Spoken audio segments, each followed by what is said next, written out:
उम्रो यार, a new beginning Pakistan की मेरे ख्याल में सबसे टॉप की मूवी आ गई है और आप सबको बाहर निकलना चाहिए, सिनेमा में जाओ, इस मूवी को कामयाब करो। आपको ये लाजमी देखनी चाहिए, क्योंकि क्यों देखनी चाहिए वैसे?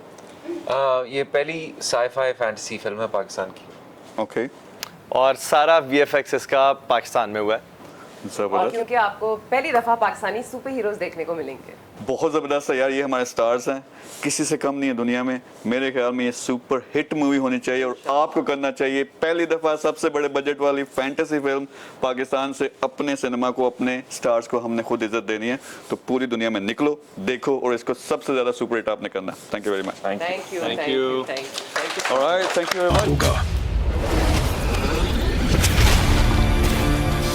जो सो रहे हैं उनको जागना होगा, जो जाग गए हैं उनको लड़ना होगा। हर दुश्मन से कह दो कि हम